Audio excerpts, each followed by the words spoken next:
Welcome to the Point. Just after the election, I talked with Governor Whitmer about her agenda for the coming year. This week, I talked with both the governor and Lieutenant Governor Gilchrist about their take on their first term. Governor, talk to me about things that you think may have gone right in this past year for the state.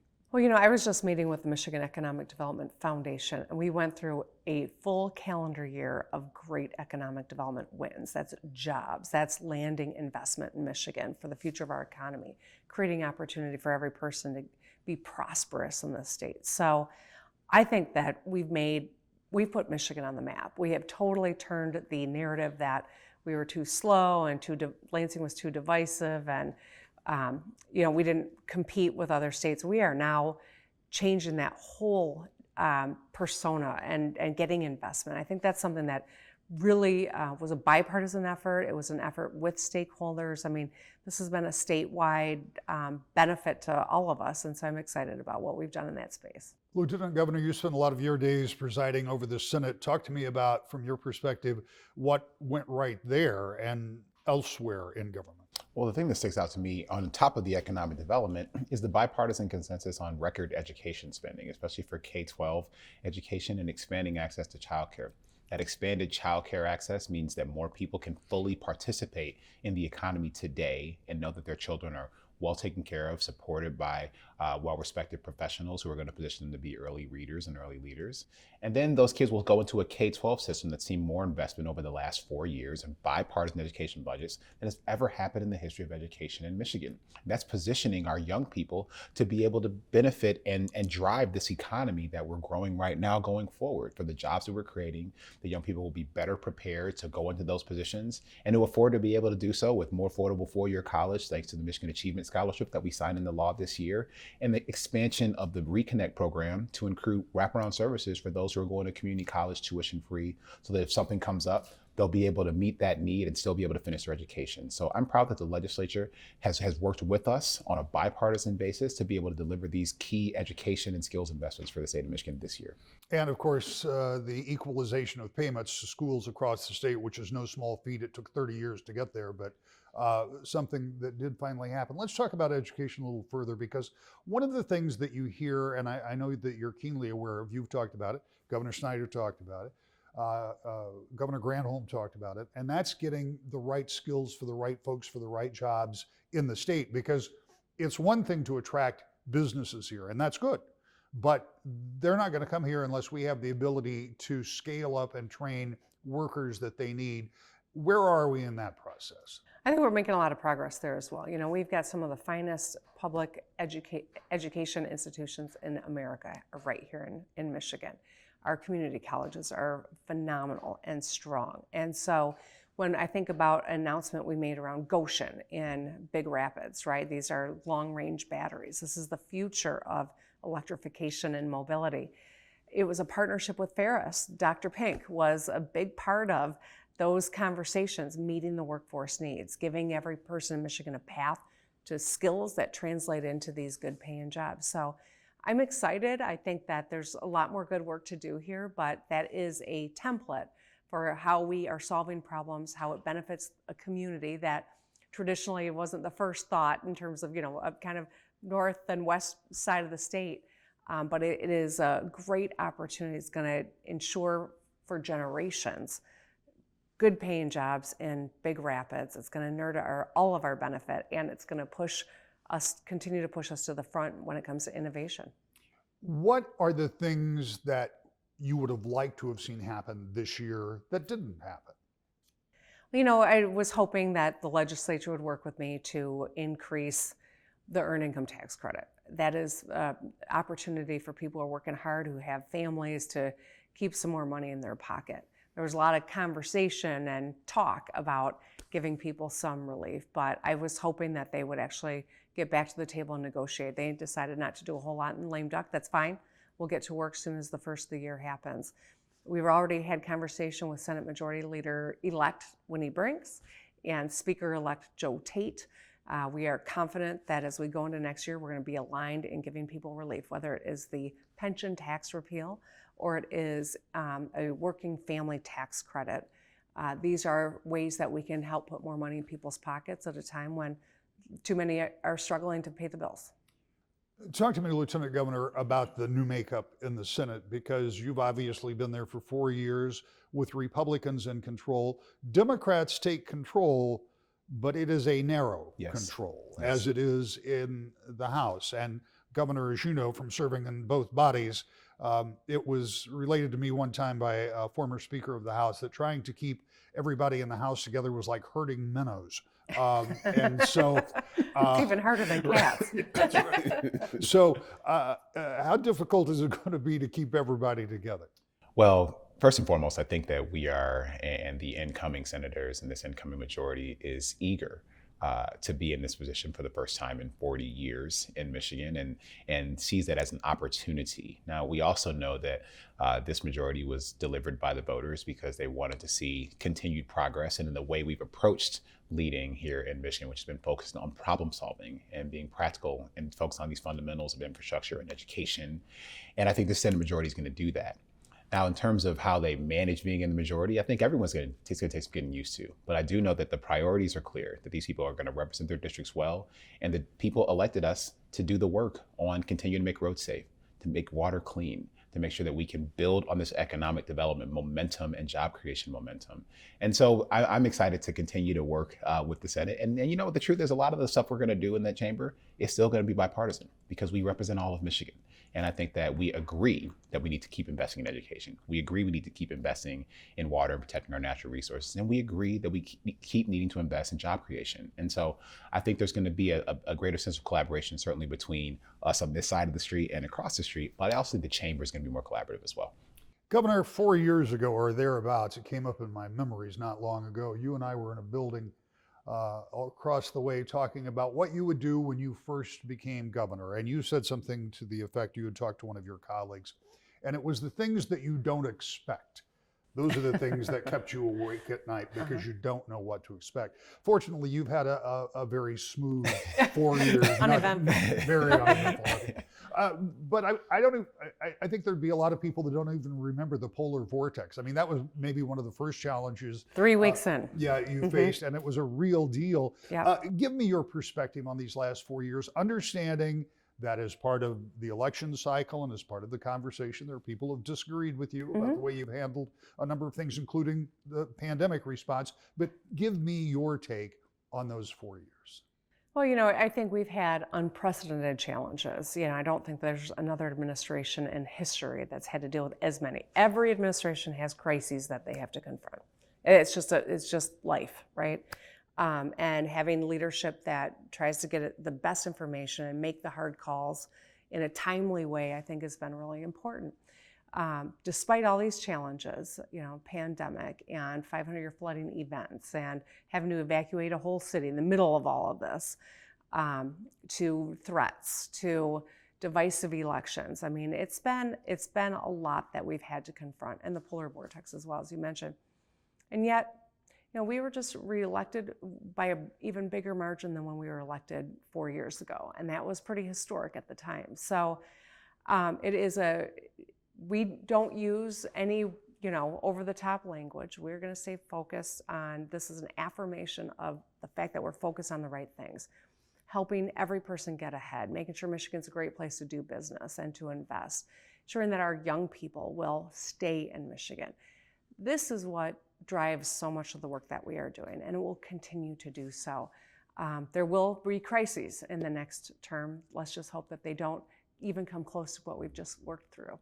Give me your take on these last 4 years. The best part of it is the fact that I've been able to spend time in every part of Michigan. I've been in all 83 counties in Michigan, most of them multiple times, and seeing the possibility of every community in the state of Michigan. And that if we're able to make the right choices here in Lansing and work with people in the community, that we can unlock the potential of everyone in every corner of our state. I'm someone who's, you know, frankly, my whole life has been built on possibility and ideas. My career before coming into public service was built on that.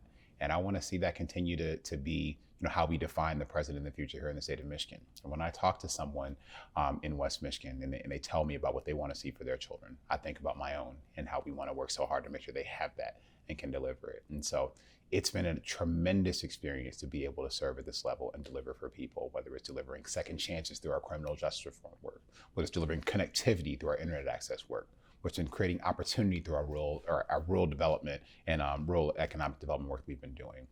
And that's something I'm excited to continue and look forward to doing it for 4 more years. Governor, Lieutenant Governor, I thank you both very much. Thank you, you. Rick. When we come back, the man who will lead the Republicans in the Senate beginning in January, Senator Eric Nesbitt, talks with us about how he will approach the new balance of power. Next, To the Point.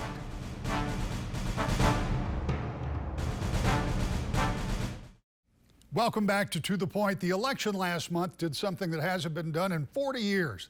Democrats are in charge of the Senate and the House. When you combine that with the governor's office, Secretary of State, Attorney General, Democrats are fully in control. So how will minority Republicans react? Incoming leader Eric Nesbitt talked with us about that.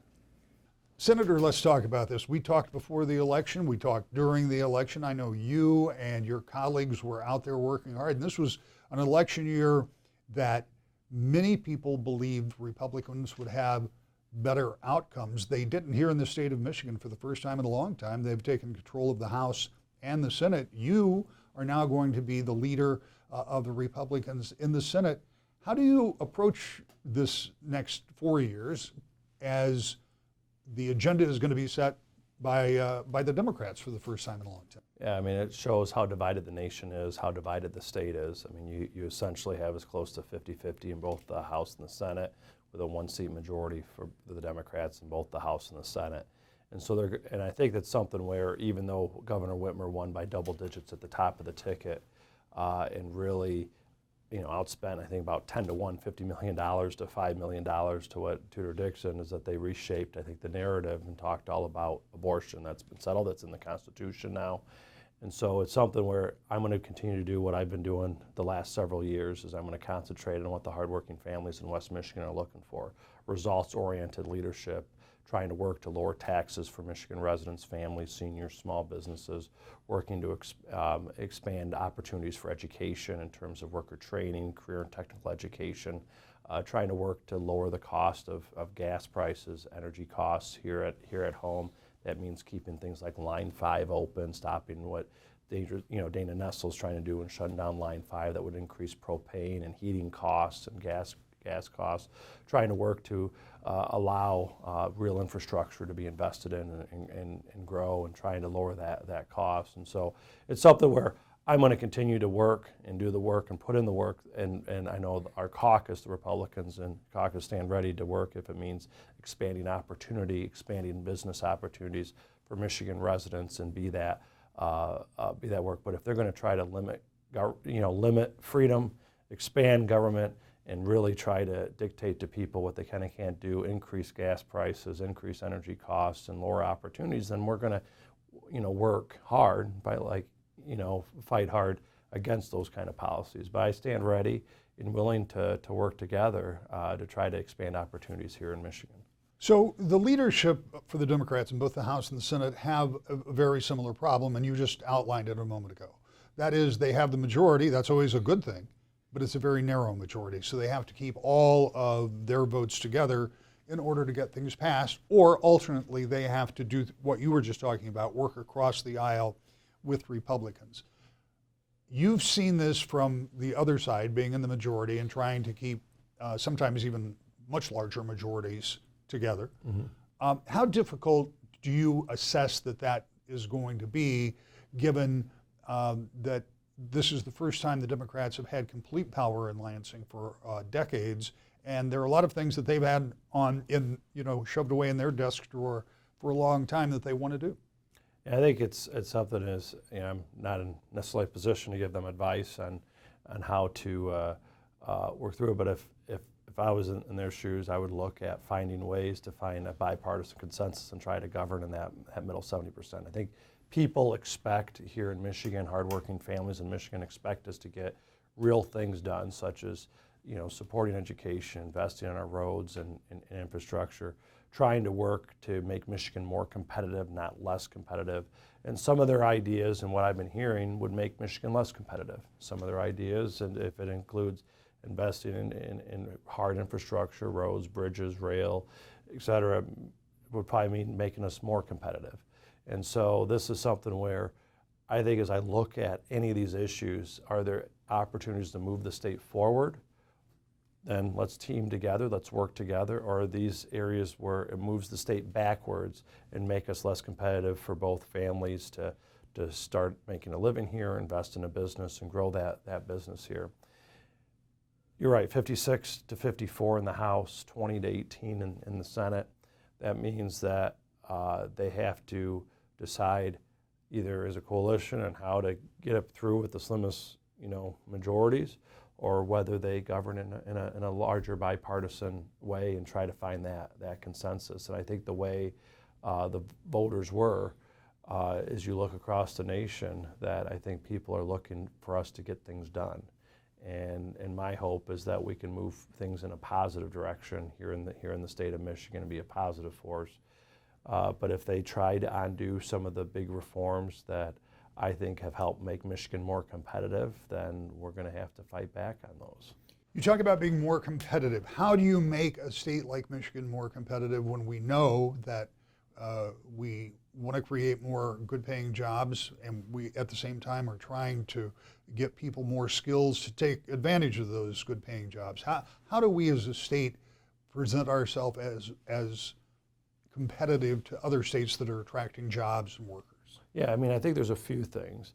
One is we've made some of those areas, our state, a bit more competitive, such as 10 years ago when we passed right-to-work legislation. We've seen wages go up, we've seen investment go up, and we've seen economic development folks that wouldn't put Michigan on the list, that are now Michigan is on the list for investments and jobs and creating those jobs because we're a right-to-work state. So we got to preserve that. But there's also areas, such as a few years ago during all these lockdowns during COVID, we had the most severe lockdowns in the Midwest.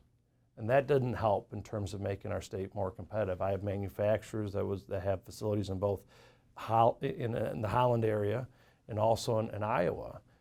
Iowa, they were never shut down. In Michigan, they were shut down for a few months.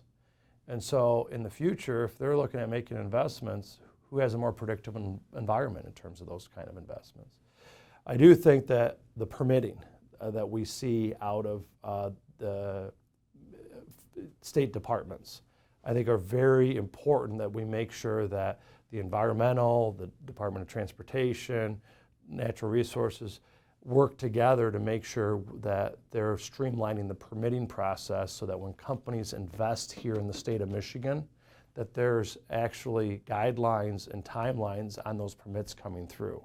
You see that in North Carolina, you see that in Georgia and other places. There's a site in Cass County that just got over $100 million investment, I think about 80 or 100 new jobs that were there. It took MDOT 4 months to do a curb cut permit. It took me calling up the director of MDOT to try to get them turned around on this, and it took a week of me bothering the director of MDOT. I think that's unacceptable. Before I think we got to get the permitting process down, and a multinational company that was doing that investment that didn't require a dime of state money and is trying to create a $100 million new site with 80 new jobs, how are they going to look at it when it took them 4 months to get one permit from the Michigan Department of Transportation? That's wrong. That needs to be fixed, and it's something where I think a lot of times very far left-wing progressive environmentalists don't want these permits to happen.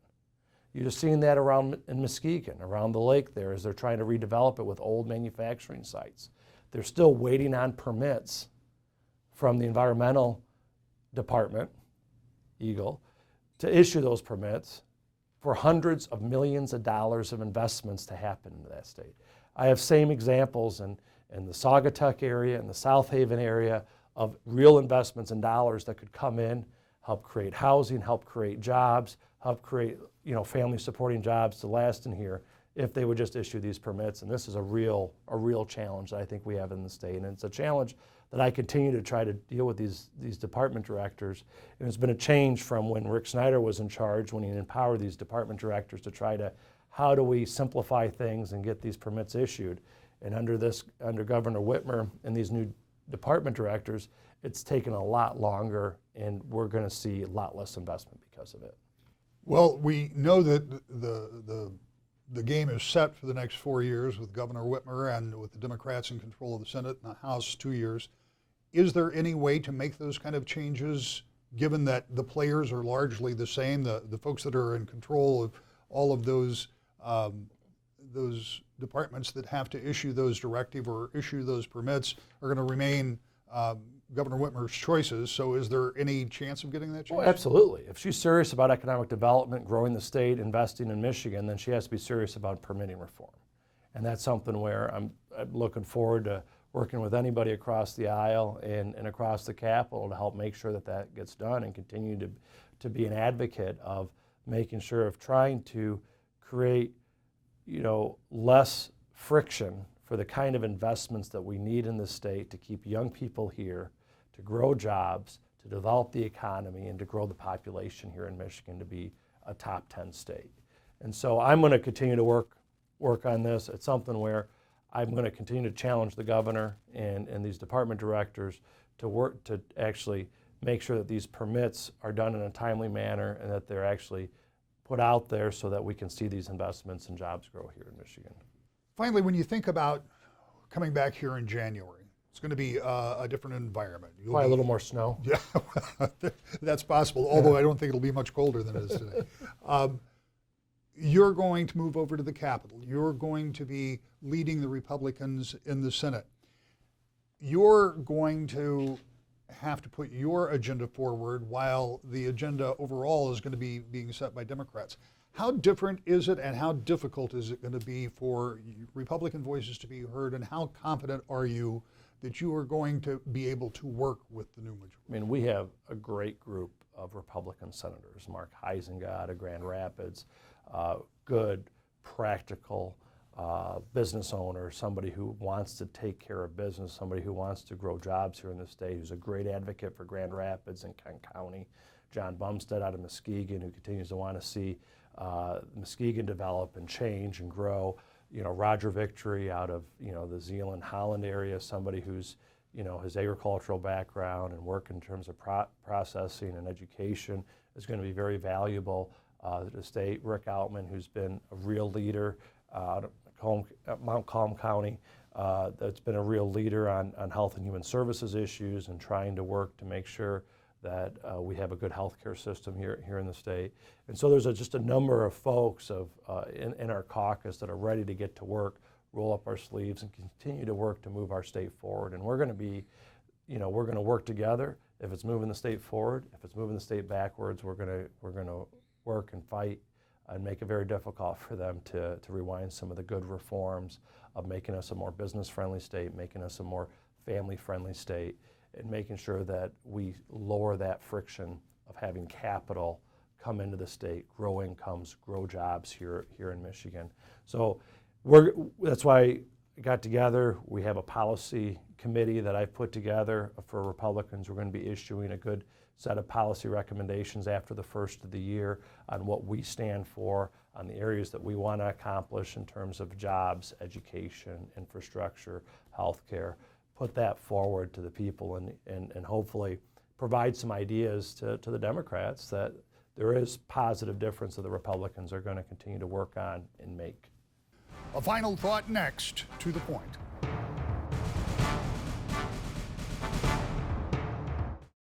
Things in Lansing are about to change in some dramatic ways. We just don't know exactly how yet, but it's something we'll keep track of every week. To the point.